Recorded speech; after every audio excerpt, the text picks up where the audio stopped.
let me first say two things. One is that these two presentations were extraordinarily interesting. And I've learned quite a few things today which I didn't know before.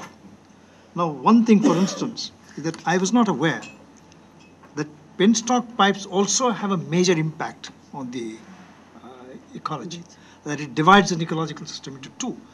Now, I presume this does not enter into any EIAs. No, never. Similarly, you mentioned a number of things which dams do to rivers. I don't think they enter into EIAs. No. So the whole EIA concept has to be revised. And another thing you talked about was the variation in the flows. Daily flows.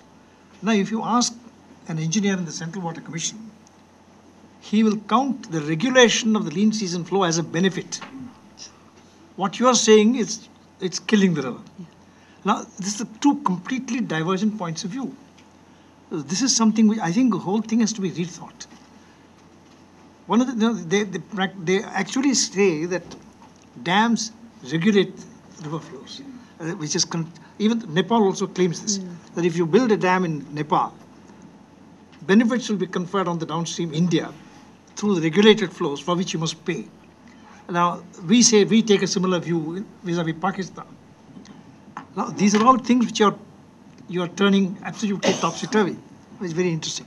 Now, you said something about Kuvam, that you said at one time it was a flowing fresh river.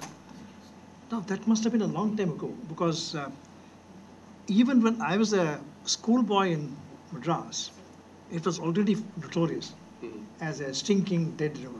I don't know when it was a living. It must have been in the 19th century. Yeah. Very old picture, 1900, 1910. Yeah. But Adyar was a flowing river at one time. Even I can remember that, but no longer so. And of course, the Buckingham Canal has been dead for a long time. I don't think it ever functioned very long. It functioned, I believe, until 1960. Until 1960, it was a navigation canal. Up to 1960? Yes, yes. I'm surprised, because I don't remember that. I remember the Buckingham Canal from my childhood as a stinking canal with very little traffic. I believe used for navigation still. It was being used to a limited extent. Now, of course, you got the flyover, these trains and so on. Well, let me now throw the subjects over to the floor for discussion, intervention from the floor.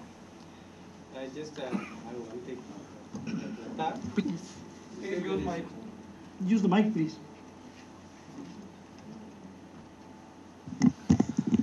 You were telling for some river, because of the dam, during the day there was no flow, and in the night the flow was a little too much. How that happens? Yeah. Take all the questions. Yes. I just write down. We'll take 2 or 3 questions and then. But when you regulate, I don't see any natural means of completely stopping the flow during daytime and letting it flow during the night time. This is something which I can understand. And for Janakaraj, there are 3-4 rivers in the Madras area. Kuvam is one of them. Koratalayar is another one. There are other few streams which were erstwhile distributaries to Palar river. And just for information, some of the oldest Paleolithic sites were on the banks of these rivers.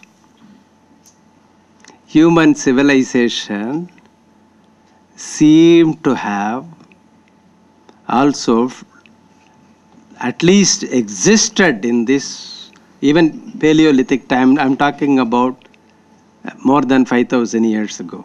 So there were rivers, and these rivers were part of the Palar. Palar was going near very on the other side of northern side of Kanchipuram, and during the Pallava times, and it has shifted to the southern side now, and many of these rivers were distributaries to the major Palar river. Just for information. Thank you. Can I answer now? Yes. I'm very much interested in this. Sorry I was late in coming. I missed some part of the discussion. The thing that really gave me an idea that we have neglected the underground water that goes into the Arabian Sea and to the Bay of Bengal. There are a number of these rivers over the period of centuries and that they have suddenly vanished, and like the Saraswati River. Now, they are still flowing. By the satellite imaging for various minerals and others, they did it. They found there is a network practically of the watershed that Deccan Plateau has towards the west and the south. They go through these Western Ghats underneath. Now they join the Arabian Sea. I wonder if any one of you have seen that report. Unfortunately, that report was lost, and I am trying to get hold of it from the Ministry of Defense and others. They wanted to know the things, but so far I have not been successful. But would you know something about it? Shall I take one more question before? Yes. Could you please come to the front to speak into the mic?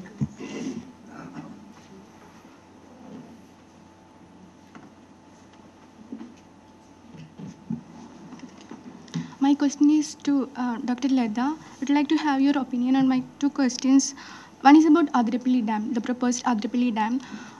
Actually, right now, the people who are protesting against the proposed dam are environmental activists plus the people, local people, who are directly affected by the dam. I mean, when we are talking about the Silent Valley movement, I mean, actually there was no displacement, nothing. But the movement was successed from the point from where the people science movement or the environment activists were success to convince the people how even indirectly, the rainforests are all affecting the people. But here, I mean, why the other people? I mean, when we are talking about the other people, they are talking. I mean, when I discussed with my friends and all about the Adirapalli Dam, they are supporting the dam because they need electricity. So their concern is electricity. They don't bother about the environment and all. So how do you? I mean, is there something lacking in the approach to convince the people? That is one question.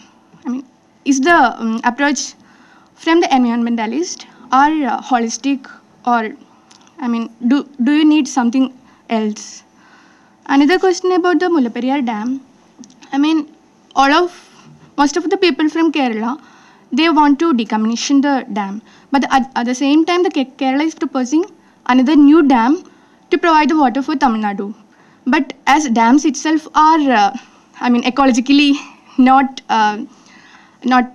positive. I mean, not giving any positive impact, and plus the area is prone to earthquake and all. So, how do you find, or how do you suggest for that issue? I think let's answer these three questions. Then we'll go on to the next one. It's a question to Dr. Latha.